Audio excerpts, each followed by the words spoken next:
নয়, বরং পবিত্র কোরআনের কথা আল্লাহ পাক বলছেন। শুনেন, আপনাদের কথা, আমাদের কথা, মানব জাতির কথা। আল্লাহ পাক বলছেন, ওয়ালাকাদ কাররামনা বানি আদম, আমি আল্লাহ নিশ্চয় সবচেয়ে বেশি সম্মানিত করেছি, সম্মান দান করেছি, সবচেয়ে বেশি বড় করেছি, ইজ্জত দিয়েছি ইনসানকে, মানব জাতিকে। সুবহানাল্লাহ বলেন। মানুষ সৃষ্টির সেরা, ইনসান হচ্ছে আশরাফুল মাখলুকাত। কিন্তু এর কারণ কি? এর কারণ কি এটা আমাদেরকে জানতে হবে।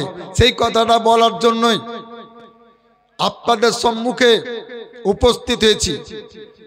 এর অন্য কোনো কারণ নেই। দেখুন, ফেরেশতারা নূরের তৈরি, তাও সৃষ্টির সেরা হয়নি। ফেরেশতারা মাসুম, নিষ্পাপ, তাও ফেরেশতা জাতিকে, ব্যক্তিকে না জাতিকে সৃষ্টির সেরা বলা হয়নি। চন্দ্র সূর্যকে সৃষ্টির সেরা বলা হয়নি। আল্লাহর আরশকে, কুরসিকে, লৌহ কলমকে, সাত তাবাক জমিনকে, সাত তাবাক আসমানকে, জিনকে, হিমালয় পাহাড়কে সৃষ্টির সেরা বলা হয়নি। পবিত্র কোরআনে মানব জাতিকে সৃষ্টির সেরা বলা হয়েছে। তার মূল কারণ যেটা, সেটা হলো এই যে ও हर आलम की रहमत है, किसी आलम में रह जाते ये उनकी मेहरबानी है कि आलम पसंद आया। মানুষকে সৃষ্টির সেরা খেতাবে এই জন্য ভূষিত করা হয়েছে, আশরাফুল মাখলুকাত খেতাব এই জন্য দেওয়া হয়েছে যে আল্লাহর 18,000 জগতের সমস্ত সৃষ্টির সর্বশ্রেষ্ঠ নবী, সর্বশ্রেষ্ঠ রাসূল, সর্বশ্রেষ্ঠ পয়গম্বর পৃথিবীর অন্য কোন জাতির রূপ ধারণ করে পৃথিবীতে আসেননি, মানব রূপ ধারণ করে এসেছেন। এই কারণে আমার আল্লাহ মানব জাতিকে প্রিয় নবীর আকৃতির ওসিলায়, দয়ার নবীর রূপের ওসিলায়, নবীর ওসিলাতে মানব জাতিকে সৃষ্টির সেরা বানিয়ে দিয়েছে। নবীর কারণে, রাসূলের কারণে। আল্লাহর কসম করে বলছি, কোরআন শরীফের কসম করে বলছি, আমার নবী যদি অন্য রূপ ধারণ করে আসতেন, অন্য জাতির রূপ ধারণ করে আসতেন মানব জাতি বাদ দিয়ে, তাহলে ওই জাতিটাই সৃষ্টির সেরা হয়ে যেত, আশরাফুল মাখলুকাত হয়ে যেত। এই কারণে দলিল বলছে, হে বিশ্ববাসী, তোমরা কি বড় হতে চাও, সম্মানী হতে চাও, মানি হতে চাও, সফল হতে চাও, জ্ঞানার হতে চাও? যদি চাও, কাপাসডাঙ্গার বাৎসরিক জালসার শ্রোতা মণ্ডলী, তো একটাই সূত্র, যে ব্যক্তি সফল হতে চান সে ব্যক্তি নবীর হয়ে যান।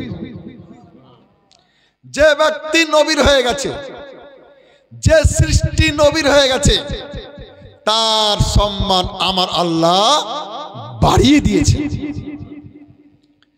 আমার প্রিয় ভাইরা, আমরা নগদ কথা বলি, দালালি কোনো কথা বলি না, দলিলি কথা বলি, হক কথা বলি, যেটা কিতাবে থাকে সেটাই বলি, পেট বানানো কোনো কথা বলি না। আপনারা কি জানেন, বহু জীবনী শুনছেন, জালসা শুনছেন, আরো শুনবেন, যে আল্লাহ রব্বুল আলামিন গোটা বছরে 365টি দিন, 365টি রাত আমাদেরকে দিয়েছেন।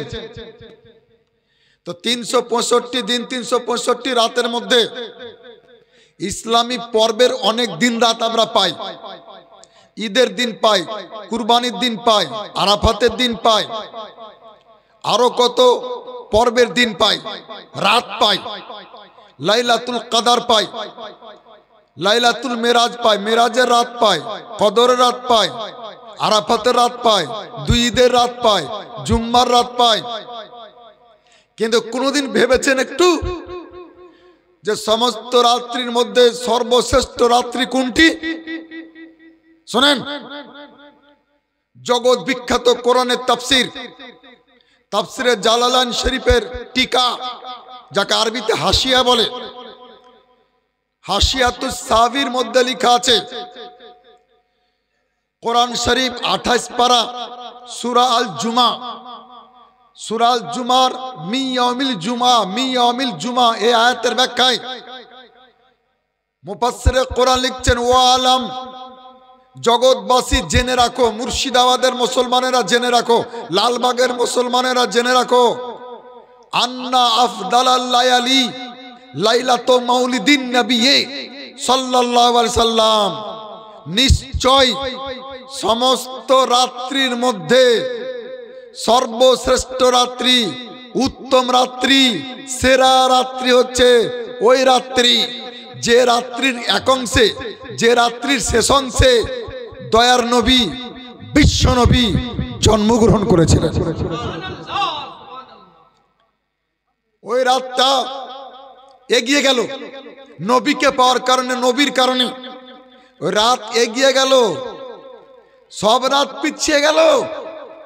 হ্যাঁ, গোটা পশ্চিমবঙ্গ নয়, গোটা ভারত নয়, গোটা পৃথিবীর বাঙালি মুসলমানের সামনে আমি চ্যালেঞ্জ করছি যে লাইলাতুল কদর চাইতে উত্তম নবীর জন্মের রাত, আরাফাতের রাতের চাইতে উত্তম, জুম্মার রাতের চাইতে উত্তম, কুরবানির রাতের চাইতে উত্তম, সমস্ত রাত্রির মর্যাদা পরে আমার নবী যে রাতে এসেছেন তার মর্যাদা সম্মান আগে। এটা অন্তর ডায়েরিতে নোট করলেন, কাগজের ডায়েরিতে নোট করলে হারিয়ে যাবে।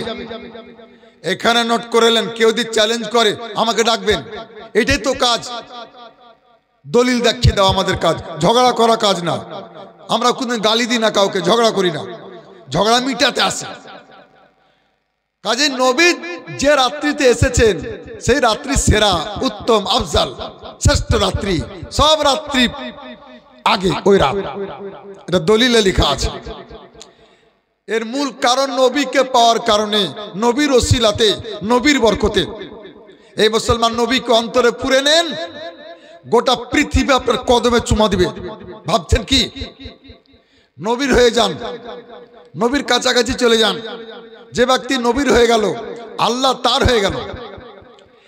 আমি চাইছি সময় নষ্ট না করে আপনাদের জ্ঞানের ঝুলিতে যেন আমি কিছু দিয়ে যেতে পারি আজকে। আচ্ছা, আপনারা অনেক লোক বসে রয়েছেন, কোথাও যদি ইসলামিক কুইজ কম্পিটিশনে যোগ দেন আপনারা, আর যদি প্রশ্ন ছুড়ে দেওয়া হয় যে আল্লাহ দুটো জিনিস সৃষ্টি করেছেন, দিন আর রাত, 12 ঘন্টা করে, দিন আর রাত এভারেজ, কখনো বাড়ে কখনো কমে। তো দিন রাত্রির মধ্যে শরীয়তের দৃষ্টিতে উত্তম কে, দিন না রাত?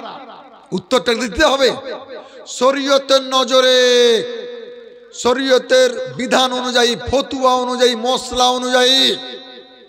ছোট বড় সকলে অন্তর ডায়েরিতে নোট করে নিন। ওই হাসিয়াতুস সাবিতেই ওখানেই লেখা আছে, ওয়াল্লাইলু আফদালু মিনান নাহার, দিন চাইতে রাত্রের মর্যাদাই বেশি, রাত্রের সম্মান বেশি।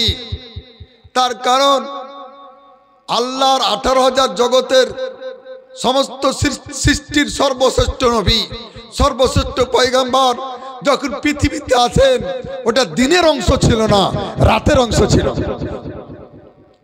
নবীর কারণে দিন চাইতে রাত এগিয়ে গেল। সম্মানের দিক দিয়ে, ইজ্জতের দিক দিয়ে, মান সম্মানের দিক দিয়ে দিনকে পেছে ফেলে দিল। রাত্রে এগিয়ে গেল, রাত্রির সম্মান বেড়ে গেল। আপনারা কি জানেন আসমানে বড় বড় আল্লাহর সৃষ্টি দুটো হ্যালোজিন, একটার নাম সূর্য আর একটার নাম চন্দ্র। ও ভাইরা, মায়েরা, বাচ্চারা, তরুণেরা, যুবকেরা শুনেন, যদি কোথাও কে প্রশ্ন করে আপনাদেরকে যে শরীয়তের মশলা কি, শরীয়তের বিধান কি, শরীয়তের দৃষ্টিতে চন্দ্র আফজাল না সূর্য আফজাল, শ্রেষ্ঠ কোনটা? আপনাদেরকে মনে রাখতে হবে, সূর্য কত দূরে আছে পৃথিবী থেকে? 9,30,00,000 মাইল দূরে আছে। আর পৃথিবী চাইতে সূর্য কত বড়? হ্যাঁ, অনেক বড়, অনেক বড়, অনেক বড়। আর চন্দ্র এই তো কাছাকাছিতে আছে। আপনারা এই হিসাবটা বেশি জানবেন, কিন্তু শরীয়তের দৃষ্টিতে, শরীয়তের মসলা অনুযায়ী, বিধান অনুযায়ী, শরীয়তের নজরে মান ইজ্জতের দিক দিয়ে সূর্যের চাইতে চন্দ্রের সম্মান বেশি। নবীর সাথে লিঙ্ক হয়ে গেছে, যোগাযোগ হয়ে গেছে, একটা সূত্র তৈরি হয়ে গেছে। কোন দিক দিয়ে? যে আল্লাহর রাসূল যত ইবাদত করেছেন, বন্দেগী করেছেন, আর কিয়ামত পর্যন্ত উম্মতদেরকে ইবাদত বন্দেগী করতে বলেছেন, ওটা চন্দ্র মাস অনুযায়ী, সূর্য মাসের হিসাবে নয়। রোজা হবে চাঁদ দেখে, ঈদ হবে চাঁদ দেখে, হজ হবে চাঁদ দেখে, কুরবানি হবে চাঁদ দেখে। চন্দ্র মাস অনুযায়ী আমল করার কারণে, ইবাদত করার কারণে, সুবহানাল্লাহ, নবীর সাথে একটা সম্পর্ক হয়ে যাওয়ার কারণে এত বিরাট বিশাল সূর্য অপেক্ষা মান ইজ্জতের দিক দিয়ে চন্দ্রের সম্মান বেড়ে গেছে। সুবহানাল্লাহ বলে। এই মুসলমান, আমার মায়েরা, বোনেরা, তোমরা আড়ালে থাকো, তোমাদের কিছু কথা আসবে ইনশাআল্লাহ। আপনারা কি জানেন যে পৃথিবীর বুকে, পৃথিবীতে অনেক রকমের পানি আছে, পানি। তো যদি কেউ প্রশ্ন করে আপনাদেরকে, ইসলামিক কুইজ কম্পিটিশনে কোথাও চলে যান, আর প্রশ্ন ছুড়ে দেওয়া হয় যে যেদিন থেকে দুনিয়া সৃষ্টি হয়েছে সেই দিন থেকে আরম্ভ করে কিয়ামত পর্যন্ত সমস্ত পানির মধ্যে উত্তম পানি কোনটা? পানিতে এক রকমের নাই। ট্যাপের পানি, ইন্দারার পানি, পদ্মার পানি, নদীর পানি, কলের পানি, সাধারণ পানি। সাধারণ পানির চাইতে উত্তম পানি হচ্ছে অজুর পানি। অজুর পানি সম্পর্কে দয়ার নবী মুস্তাফা বলেছেন, যে মুসলমান অজু করার পরে দাঁড়িয়ে বিসমিল্লাহ বলে লোটা বা বদনার বেঁচে যাওয়া অজুর পানি পান করবে নেক নিয়তে, আল্লাহ রব্বুল আলামিন তার শরীরের 70 প্রকারের ব্যাধি ভালো করে দিবেন। যদি নিয়ত ঠিক থাকে, আল্লাহর হুকুম। কিন্তু অজুর পানির চাইতে আরো উন্নত পানি আছে, সুবহানাল্লাহ। জমজম পানি, হজ করতে, উমরা করতে যারা গেছেন তারা খেয়েছেন, দেখেছেন। অনেক হাজি সাহেব নিয়ে আসেন, তার মাধ্যমে খেয়েছেন। জমজম কুয়াটা যেখানে আছে, আমি 2 বার হজে গেছি। জীবনের প্রথম হজ হলো 2003-এ, দ্বিতীয় হজ 2007-এ। তো সুবহানাল্লাহ, জমজম কুয়াতে নবীর হাদিসটা লেখা আছে স্বর্ণাক্ষরে, যে মা ও জমজম লিমা সুরে বালাহু, যে মুসলমান যে নিয়তে জমজম পানি খাবে, আল্লাহ পাক তার সেই নিয়ত পূর্ণ করে দিবে। কারো হয়েছে কি হয়নি বলতে পারবো না, আমার 2টো নিয়ত পূর্ণ হয়ে গেছে। আমি ওই নিয়তে খেয়েছিলাম, আল্লাহ আমাকে ওই 2টো জিনিস দান করেই দিয়েছে। জমজম পানি দাঁড়িয়ে খেতে হয় সম্মানার্থে। জমজম পানি চাইতে উত্তম পানি আছে। জান্নাতে একটা নদী আছে, কোরআন শরীফে তার আলোচনা আছে। ইন্না আতাইনা কাল কাউসার, আল্লাহ বলছেন, হে আমার নবী, আপনাকে হাউজে কাউসার দান করে দিয়েছি। তা হাউজে কাউসার একটা নদীর নাম, যেমন ভাগীরথী নদী। এই নদী জঙ্গিপুর থেকে জিয়াগঞ্জ, আজিমগঞ্জের মাঝখান দিয়ে লালবাগ, বহরমপুর গিয়েছে, কলকাতা গিয়েছে। এইরকম একটা জান্নাতের নদী। বিশ্বনবীর শিষ্যগণ জিজ্ঞাসা করলেন, ইয়া রাসূলুল্লাহ, ইয়া হাবিবাল্লাহ, নদীটা কত বড়? গায়েবের সংবাদদাতা মুস্তাফা বললেন যে জাওয়ায়া হো মাসিরাতুশ শাহরিন, और চতুর্দিক 1 মাসের রাস্তা। সুবহানাল্লাহ বলেন। ওয়া মা ওহু আবিয়াদু মিনাল লাবান, আর ওর পানি